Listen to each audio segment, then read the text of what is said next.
Assalamualaikum dan salam sejahtera saya ucapkan kepada anda semua yang baru saja terjumpa channel YouTube saya ni. Pertama sekali saya nak minta maaf sebab dah lama tak upload video dekat dalam channel saya ni disebabkan ada beberapa faktor yang menghalang saya untuk buat video-video yang baru. Jadi untuk video kali ini disebabkan puasa yang akan kita sambut ni tak lama lagi, ataupun bulan Ramadan yang bakal menjelma, ingin saya kongsikan kepada anda 5 cara ataupun tradisi orang Mesir dalam menyambut bulan Ramadan. Okey, macam biasa lah kan, bila tiba je bulan puasa ni, orang akan menyambut dengan pelbagai cara. Ada yang melebihkan dalam amalan, contoh baca Quran, melebihkan dalam bersedekah, ataupun ada tradisi lain seperti berbuka puasa bersama-sama sanak saudara. Mesir ni, untuk tradisi mereka yang pertama, satu orang yang dinamakan Musa Harti. Okay, Musa Harti ni siapa? Musa Harti ni dia merupakan panggilan kepada orang yang kejutkan, orang awam lah. Maksudnya setiap pagi sebelum tiba waktu subuh ataupun dalam 1 jam sebelum subuh, Musa Harti ni dia akan mengejutkan orang di sekitar kawasan perumahan tu ataupun di sekitar kampung untuk mereka bangun sahur. Okey, macam mana Musa Harti ni mengejutkan orang ramai? Misalnya macam mana dorang ni, macam mana Musa Harti ni mengejutkan orang supaya bangun? Okay, dengan cara dia akan mengetukkan drum ataupun tabla ataupun apa-apa yang boleh membuatkan orang bangun lah.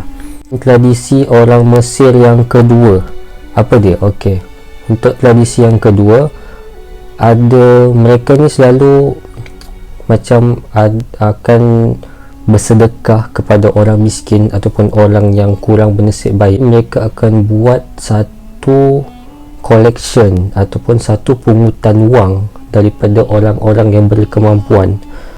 Mereka akan jadikan duit yang dikumpul tu sebagai juadah berbuka puasa selama sebulan. Orang-orang miskin ataupun orang-orang yang kurang bernasib baik akan terbela lah nasib dia. Maksudnya mereka ni akan dapat makan. Jadi tradisi ni diorang panggil Maidah-ir-Rahman. Maksudnya dia seperti meja yang panjang. Di atas meja tu diorang akan hidangkan makanan seperti kurma, jus, roti, air, nasi ataupun ayam. Dia terserahlah kepada orang ataupun satu kelompok tu diorang nak sedekahkan apa. Jadi menu dia ni sentiasa akan bertukar-tukar. Setiap hari dia akan bertukar-tukar, dia takkan sama. Maksudnya orang yang terlambat datang sekalipun akan sempat merasa juadah tu. Itulah keistimewaan. Dan inilah dekat sini, maksudnya Maidah-ir-Rahman ni akan mengajar kita arti bersyukur. Maksudnya akan mengajar orang yang senang akan sentiasa bersedekah kepada orang yang susah. Tradisi ataupun sambutan bulan Ramadan dekat Mesir ni yang ketiga, apa dia? Maksudnya mereka akan pasang seperti lampu, macam kita akan panggil tanglong, tapi kalau kat sini diorang akan panggil fanus. Fanus ni dia sama macam tanglong, tapi istimewa bagi saya sebab dia dijual di sekitar kawasan bandar. Maksudnya lampu-lampu ni akan dibeli kemudian akan dipasang sepanjang jalan, sama ada di perkampungan ataupun di kawasan perumahan. Maksudnya sepanjang bulan Ramadan ni kita akan nampak lampu-lampu yang berwarna-warni. Sebab fanus ni dia merupakan lampu tak semestinya warna oranye, dia ada juga warna putih, ada juga warna merah, ada juga warna hijau. Jadi dia macam, kalau korang nampak tanglong kat Malaysia tu dia macam warna orange je kan, tanglong. Tapi kalau kat sini fanus ni dia lebih lawa lah menurut saya. Maksudnya dia lagi istimewa. Okey, sejarah sejarah fanus ni macam mana? Sejarah fanus ni menurut legenda yang dulu-dulu lah, maksudnya dia punya cerita ni banyak tentang fanus ni. Jadi salah satunya adalah dulu perempuan Mesir ni dilarang untuk keluar, maksudnya diorang ni akan dilarang untuk keluar pada malam hari, kecuali Ramadan ni diorang dibenarkan untuk keluar. Jadi bila diorang keluar, diorang akan bawa fanus ni untuk keluar sama-sama lah. Bila mereka bawa fanus ni, ketika keluar, lelaki yang berjalan ketika waktu malam, bila diorang nampak cahaya fanus ni, mereka akan menjauhi cahaya fanus ni lah, sebab diorang tahu okey, fanus ni mesti perempuan yang akan bawa. Jadi diorang akan menjauhi fanus ni untuk mengelakkan macam fitnah lah, maksudnya lelaki dengan perempuan bertembung bila malam hari. Jadi itu yang menyebabkan fitnah timbul. Jadi lelaki ni lebih memilih untuk menjauhi cahaya fanus ni. Sambutan Ramadan di Mesir untuk tradisi yang keempat, apa dia? Shanto Ramadan. Apa maksud Shanto? Shanto ni dia maksud dia plastik. Ramadan maksud dia Ramadan, maksud dia plastik Ramadan. Apa yang terkandung dalam plastik Ramadan ni?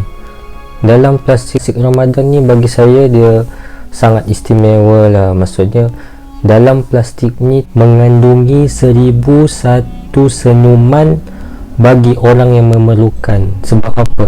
Sebab dalam plastik Ramadan ni dia terkandung di dalam dia macam keperluan asas seperti minyak, beras, gula, garam ataupun teh, dan banyak lagi barang keperluan asas lah yang terkandung dalam plastik Ramadan ni. Nanti pada video seterusnya insya-Allah saya akan bawakan kepada anda barang-barang ataupun item yang terkandung di dalam plastik Ramadan ni. Kenapa saya cakap dalam plastik Ramadan ni dia sangat istimewa? Sebab dikala kita merasa kekenyangan, ada keluarga ataupun ada individu yang merasa kelaparan.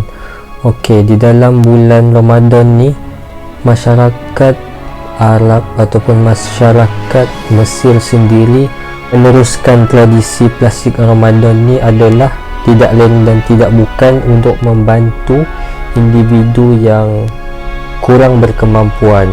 Mungkin bagi kita benda itu sangat biasa, tapi bagi orang yang memerlukan ianya sangat luar biasa, kerana hanya dengan sebotol minyak ataupun sekilo beras ataupun sekempit beras mampu untuk memberikan senuman pada orang yang memerlukan. Tradisi yang terakhir, iaitu tradisi yang kelima, orang Mesir ni akan saling mendoakan di kalangan mereka. Okey, apa perkataan yang dorang sering ungkapkan? Contoh macam Ramadan Karim. Okey, apa maksud Ramadan Karim? Maksud dia Ramadan yang mulia. Okey, bila orang sebut kepada kita Ramadan Karim, maksudnya kita perlu menjawab Allahu Akram, maksudnya Allah lebih mulia. Itu maksudnya bila seorang tu ucapkan kepada kita begitu, kita kena jawab begitu, Ramadan Karim, maksudnya kita akan jawab balik Allahu Akram. Ataupun perkataan yang lain seperti Ramadan Mubarak, yang bermaksud Ramadan yang diberkati. Bila kita dengar orang jawab begini, kita akan balas semula dengan Barak alaikum al-syahr, maksudnya semoga bulan ini diberkati. Apa yang telah saya kongsikan kepada anda itu merupakan 5 keistimewaan ataupun tradisi orang Mesir dalam menyambut bulan Ramadan. Saya percaya Di setiap negara mempunyai keistimewaan ataupun tradisi cara menyambut Ramadan itu sendiri. Mungkin anda mempunyai tradisi anda menyambut bulan Ramadan di tempat ataupun di kawasan anda. Jika anda mempunyai pengalaman ataupun tradisi yang ingin anda kongsikan kepada saya, anda boleh komen di ruangan komen di bawah. Mana tahu kita akan saling bertukar tradisi ataupun saling berkongsi apa yang kita tidak ketahui. Patah Arab pernah mengatakan, anda tidak akan sesekali pernah melihat sambutan perayaan sehingga anda melihat bagaimana bulan Ramadan disambut di Mesir.